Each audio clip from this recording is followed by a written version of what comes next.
Hi friends, నా పేరు Sai Mahesh. A to Z moms కుకింగ్కి స్వాగతం. ఈరోజు మనం చేయబోతున్న వీడియో పచ్చికారంతో ఎగ్ కర్రీ లేదా మొగలాయి ఎగ్ కర్రీ అని కూడా అంటారు. ఇది అన్నంలోకి కానీ, బకారా రైస్లోకి కానీ, చపాతీలోకి కానీ, పూరీలోకి కానీ చాలా బాగుంటుంది.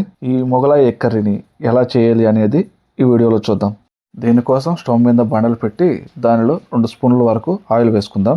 దీనికోసం నేను ముందుగా 6 ఉడకబెట్టిన కోడిగుడ్లను తీసుకున్నాను. ఈ గుడ్ల మీద ఘాట్లు వేసి ఇందులోకి వేసుకుందాం. ఇలా ఘాట్లు పెట్టడం వల్ల గుడ్డు లోపలికి మసాలా అనేది చాలా బాగా ఇంకుతుంది. 1/2 spoon red chilli powder, 1/2 spoon salt, 1/2 spoon పసుపు వేసి బాగా కలిసేలా కలుపుతూ కోడిగుడ్డుపై క్రిస్పీ లేయర్ వచ్చేంత వరకు ఇలా కలర్ చేంజ్ అయిన తర్వాత ఒక బౌల్లోకి తీసుకుందాం. అదే బాండలలో 3 చిన్న ఉల్లిపాయలను కట్ చేసి వేసుకుందాం. పెద్దవైతే 2 సరిపోతాయి. ఇవి త్వరగా వేగేంత వరకు వేయించి 6 నుంచి 7 వరకు పచ్చిమిర్చి ఇందులో వేసుకుందాం. తరువాత 10 వెల్లుల్లిపాయ రెబ్బలను, కొంచెం అల్లం వేసి మిశ్రమం అంతా బాగా కలిసేలా కలుపుకోవాలి.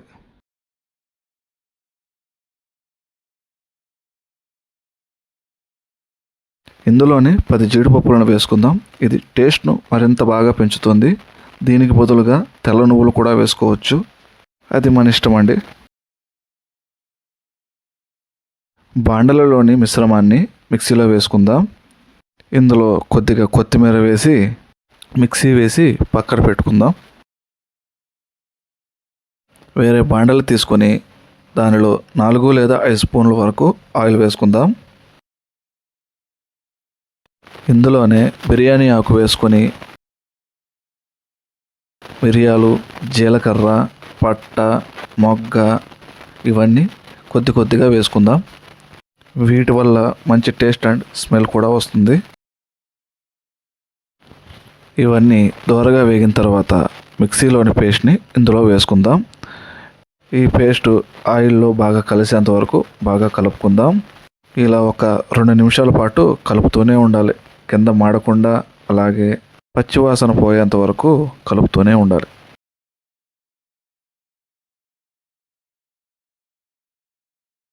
ఇందులో తగినంత సాల్ట్ వేసుకుందాం.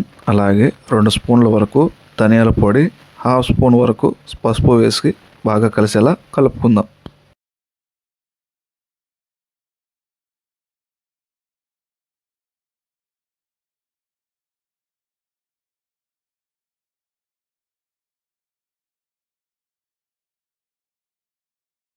ఇందులో 1 కప్పు పెరుగు వేసుకుందాం. ఈ పెరుగు వేసిన వెంటనే బాగా కలిసేలా కలపాలి, లేకపోతే ఇవి గుల్లలుగా వచ్చే అవకాశం ఉంది.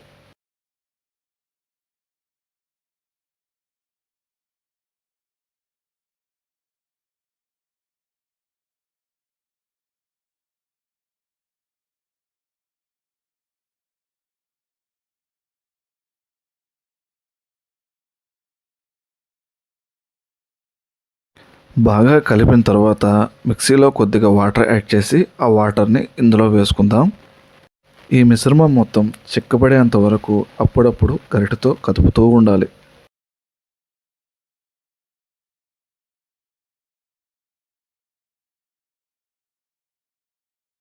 ఇలా చిక్కబడిన తర్వాత ముందుగా వేయించి పెట్టుకున్న కోడిగుడ్లను ఇందులో వేసుకుందాం. నాకు ఈ మిశ్రమం కొద్దిగా పలుచగా కనబడుతుంది. కొద్దిగా చిక్కబడేంత వరకు అటు ఇటు కదుపుతూ ఉండాలి. అలాగే 2 నిమిషాలు మూత వేసి తీసిన తర్వాత కొద్దిగా కొత్తిమీర వేసుకుందాం.